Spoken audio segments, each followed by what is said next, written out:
There is a Bavarian saying, and I just need to verify that. It says, wenn die Wurst dicker ist wie's Brot, ist Wurst wie dick's Brot ist. Means in English, if the sausage slice is thicker than the bread, you don't care how thick the bread slice is. Yeah, that's definitely the case. So let's try that. Servus and welcome to Flo's German Kitchen. I'm Flo, this is my kitchen, and I show you how to cook the German way. You can see there is some heavy machinery. That means it's gonna get meaty. Today we're making Schmalzfleisch. Schmalzfleisch literally translated would be lard meat. I have no idea if that's a proper English word, but let's just stick to Schmalzfleisch and everybody knows what we're talking about, at least at the end of the video. Schmalzfleisch is a wonderful kind of preserved meat, a really good thing for a good Bavarian Brotzeit, and that's what we're gonna have at the end of this video, so stay around. For the Schmalzfleisch we need 800 grams of pork belly, 200 grams of lean pork. In that case I've taken a part of the shoulder, some spices, that's marjoram, curing salt, onion and garlic granule, black pepper ground, and nutmeg. If you like caraway seed, you can also use 2 grams of ground caraway seed. I don't like it so much, so that's optional. Definitely not optional is a good guzzle of German beer.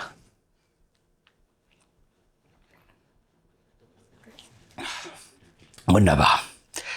So let's start. First step is to cut the meat just to chunks that fit into your meat grinder.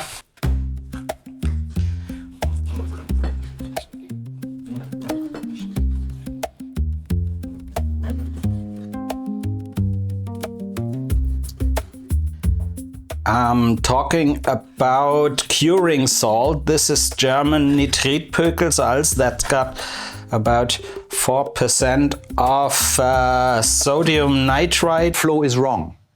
German curing salt contains precisely 0.4% of sodium nitrite. And if you have other concentrations, just make sure that the amount of nitrite is the same as I'm using here. So just do the math. Using too much nitrite is an unhealthy thing. So that's the pork belly. Now the lean meat, and yes, it's lean, there's still a bit of fat, but that's no problem. Lean enough.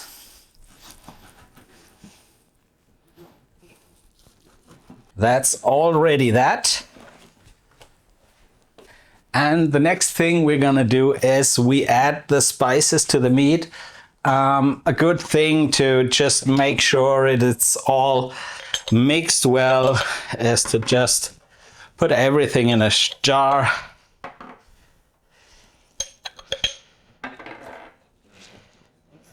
And give it a good shake. And speaking of shaking, never forget to shake your schnitzel. So that's a fine mixture.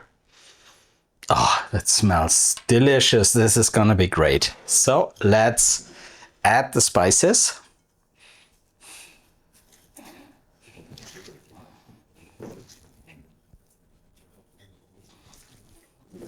Now I'm adding the spices to the meat already now, because that sausage meat is not going to be processed in the food processor. So I want it mixed already.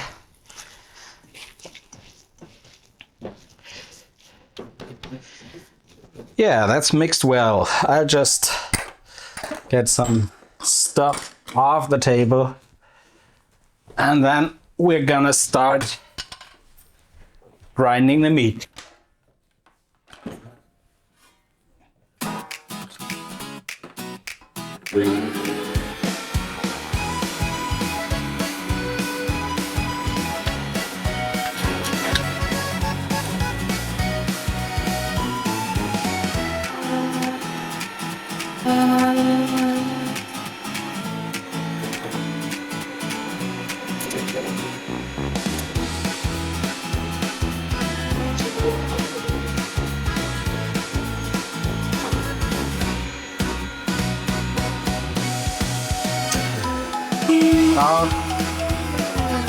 Okay, that seems to be it. We're done with grinding the meat.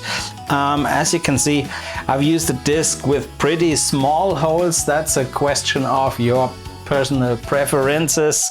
If you like the meat more coarse, just take bigger holes. Okay, so I'll prepare everything for the next step and see you in a minute.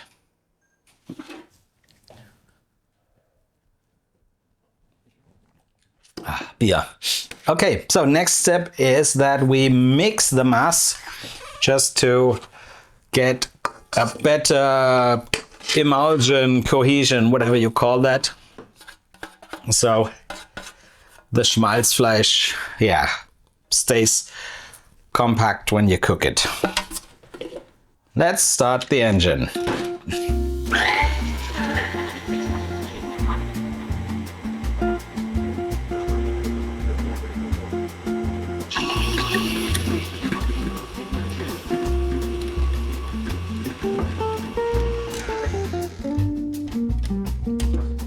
Yeah, that doesn't look so bad already. You can see the meat, it already starts to shape those strings.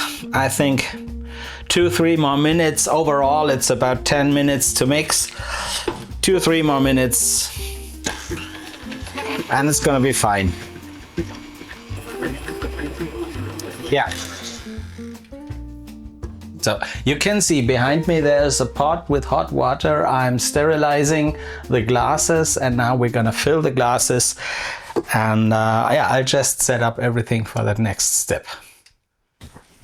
So next thing is to fill the jars. I guess for the big one I won't need the funnel,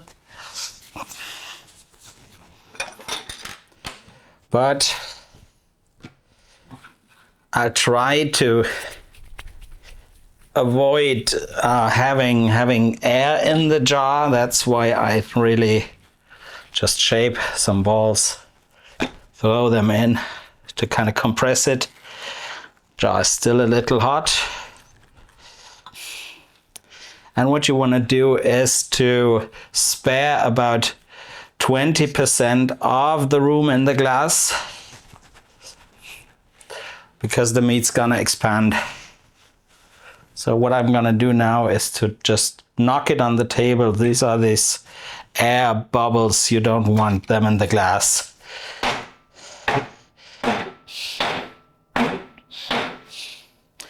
Helps a little, but not good enough. Maybe a spoon can help with that.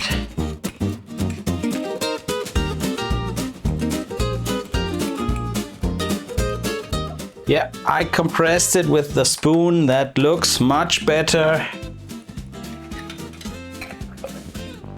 And I'll sink it in the hot water. The water is supposed to be just close to boiling point, a little under 100 degrees centigrade.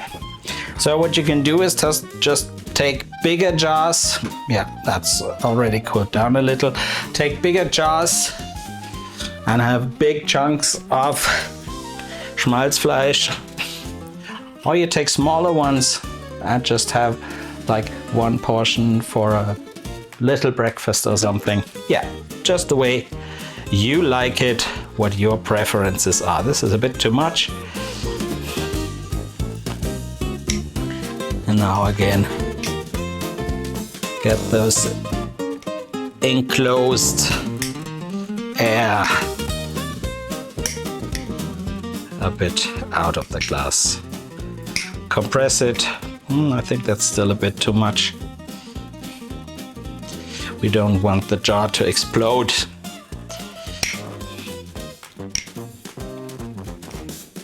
Yeah, this looks good.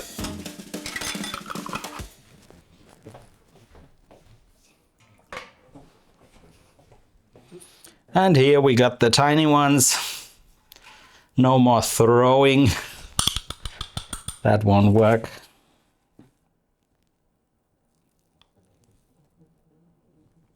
But what you should avoid is to get dirt on the top of the edge. edge of the top, whatever.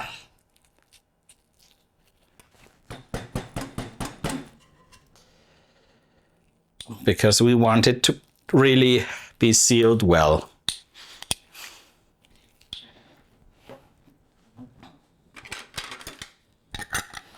So I'll fill the rest of the glasses.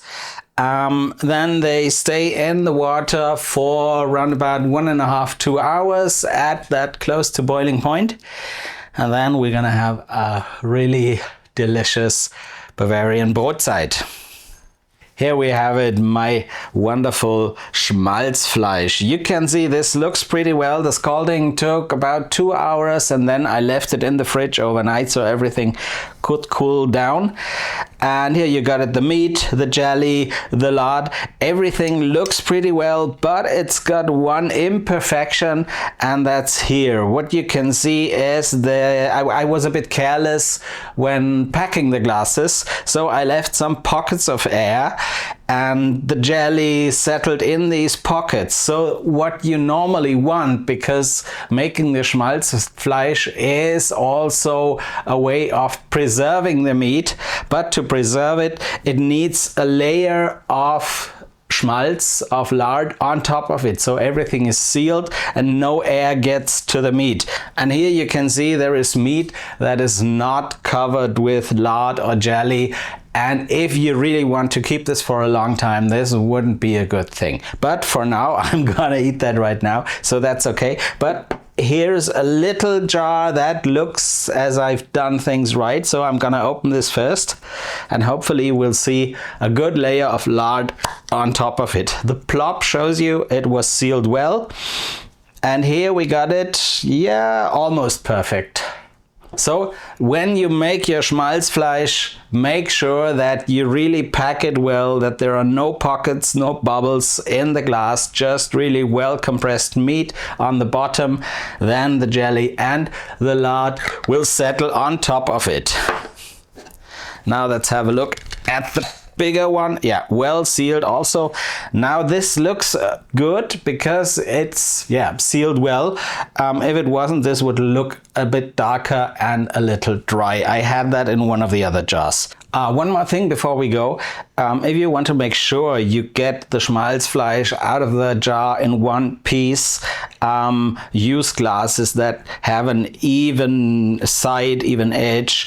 If you use a glass like that, of course you won't be able to get it out in one piece.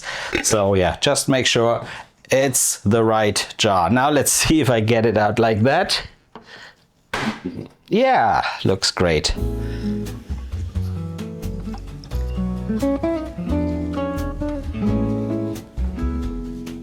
Yeah, that's exactly the way it's supposed to look. What you can do now is to scrape off the lard and don't throw that away, because this is pure flavor. You can either use it to just spread it on a piece of bread. You can make Griebenschmalz out of it. That's lard with pieces of crispy onion and crispy pork skin. Lovely thing. Maybe I should do that as well. Or you can use it, of course, to fry other stuff. And also the jelly, that's pure flavor as well. I won't throw that away. I'll also put it aside.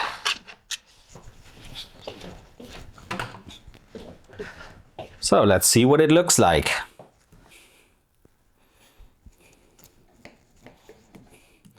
It's got a pretty good dense consistency.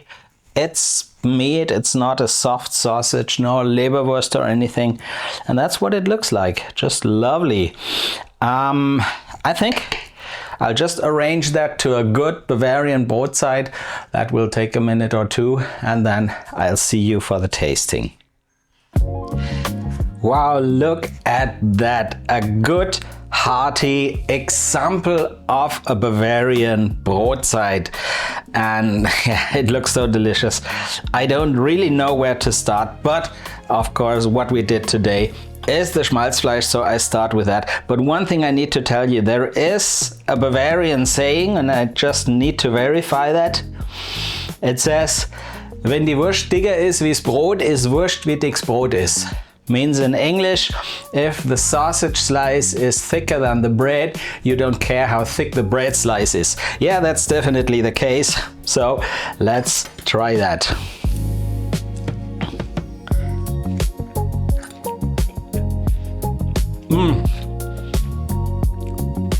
It's salty, spicy. It's got a good bite, not too soft. It's really, yeah, dense texture. A lovely brotzeit. And one more thing, you see there is no butter on the plate because I got the lard, and that's even better. Just spread a little lard on your bread.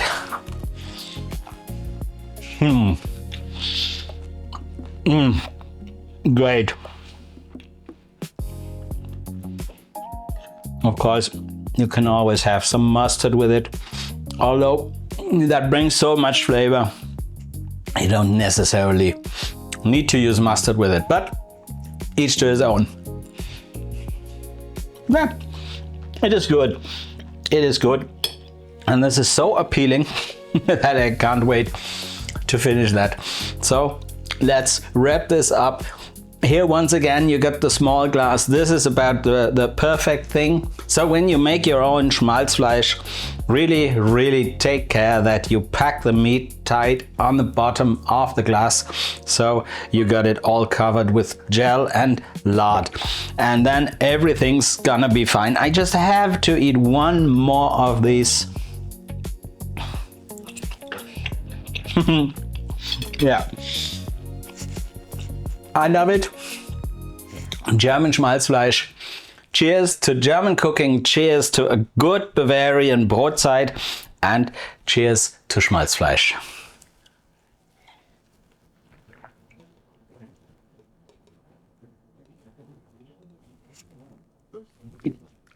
Wunderbar.